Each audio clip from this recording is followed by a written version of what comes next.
হযরত সাঈদ যখন বউরে বললেন সব দিয়া দাও, বউ একটু দেরি না কইরা ওই 1000 স্বর্ণ মুদ্রা সাথে সাথে নিয়ে হিমসের গরিবদের মধ্যে বিলাইয়া দিছে। দূত আইছে যে মদিনা থেকে, বৈশা বৈশা এই কাম দেখে আর জামাইয়ের বউ কথাবার্তা শুই না, কয় খোদা কই আসলাম, এরা মানুষ না ফেরেশতা। আল্লাহর নবীর সাহাবী, সুবহানাল্লাহ। দ্রুত ফেরত গেছেন মদিনায়। আমিরুল মুমিনিন সাইয়্যিদনা ওমর ইবনুল খাত্তাবকে যা বলেন, আমারে কই পাঠাইলেন, এরা তো মানুষ না, এরা মানুষ না, এরা ফেরেশতা।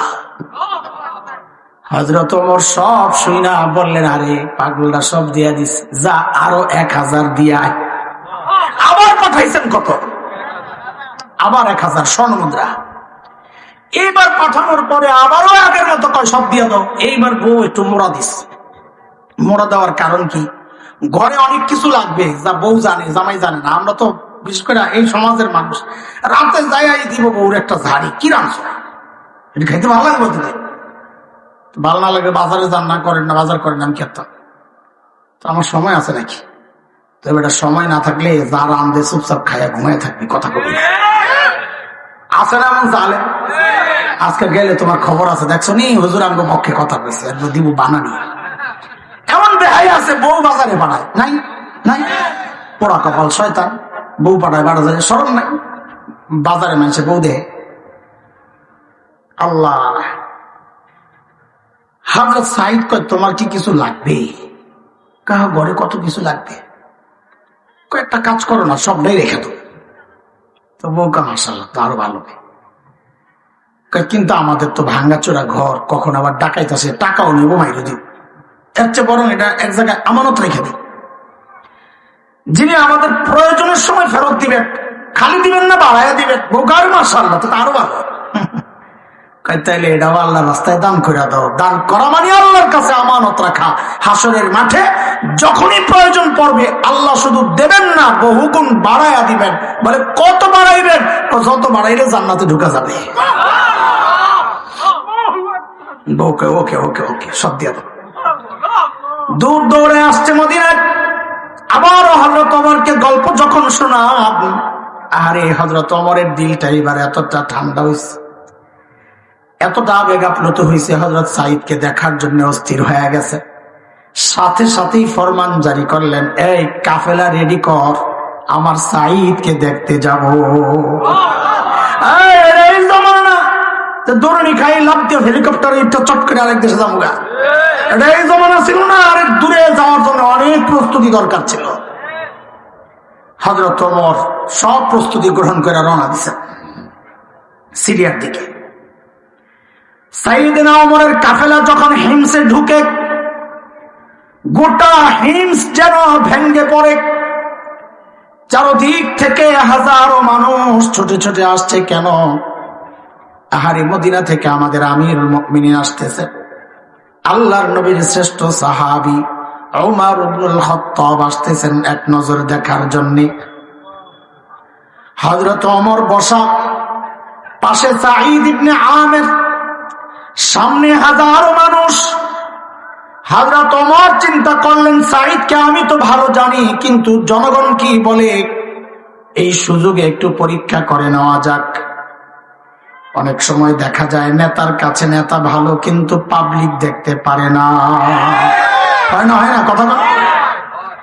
সাইয়েদনা ওমর ডাক দিয়া জানতে চাইলেন, এই হিমসের মানুষ, তোমাদের গভর্নরের বিরুদ্ধে কারো কোনো অভিযোগ আছে কিনা? থাকলে দাঁড়ায় যাও। হায়রে, এই জমানা যদি হইতো, তো নেতায় যায় যদি জিজ্ঞেস করতো, এই আপনার এলাকার নেতার বিরুদ্ধে কারো কোনো অভিযোগ আসেনি, পাবলিক মাথাটা নিচের দিকে দিয়া মনে মনে বিড়বিড় করতো আর বলতো, অভিযোগ তো আছে কিন্তু দাঁড়ানো যাবে না, এখন দাঁড়াইলে সকালে শুয়া পড়ন লাগবে। কথা কয় না, ঠিক নেই? এরপরও এই নেতার পিছনে তো যাও, আবার ঠিক খাও, একটু চা খাওয়াইলে সব উঠে যাও, একটা সিঙ্গারা পাইলে লাগে তোমরা।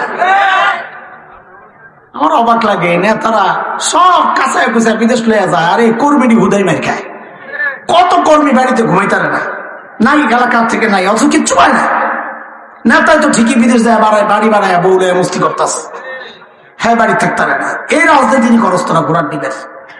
আরে বাড়ি ছাড়া হইলে তো ইসলামের জন্য হবে, জীবন দিবি তো ইসলামের জন্য দিবি, কথা বলে আখিরাত আছে ইনশাআল্লাহ। আল্লাহ হযরত ওমর যেই কইছে কারো অভিযোগ থাকলে দাঁড়ান, ও আল্লাহ কোনা থেকে বুড়া দাঁড়ায় গেছে সাহস করে, আছে আছে দেখা দেখি আরো 3 জন দাঁড়ায় গেছে। হযরত ওমর তো অবাক হয়ে গেছে, আরে কারে দেখতে আসলাম, এর বিরুদ্ধে দেখি অভিযোগের শেষ নাই। হ্যাঁ বলেন 1 নাম্বার আপনার কি সমস্যা বলেন। প্রথম জন দাঁড়ায় বলে কি, আমিরুল মুমিনিন আমাদের গভর্নর না একটু ঢিলা, মাসে 1 দিন অফিসে আসে না। মাসে কই, আমরা তো সপ্তাহে ছুটি কাটাই 2 দিন, আরো কত বন্ধ। সুবহানাল্লাহ। আর ইসলামী শাসন ব্যবস্থায় জনগণের অভিযোগ গভর্নরের বিরুদ্ধে মাসে কয়দিন আসে না। তোমার তো রাগ হয়ে গেছে, কি সাইদ কি করো, কই যাও, একদিন বলে আসো না, জবাব দাও, পাবলিককে জবাব দাও। আসামির কাঠ করে আল্লাহর নবীর সাহাবী আমিরুল মুমিনিন, আপনি তো জানেন আমি গরিব মানুষ, এই যে আমার গায়ে 2 টুকরা কাপড় দেখতেছেন, একটা লুঙ্গির মতো করে পরা আর একটা চাদরের মতো করে জড়ানো। আমিরুল মুমিনিন আমার না এই 2 টুকরা কাপড় ছাড়া আর কোনো কাপড় নাই। ধনী এলাকার গভর্নরের কথা শুনাইতেছি। আরে মাসে 1 দিন অফিসে কেন আসো না ওইটা বলো।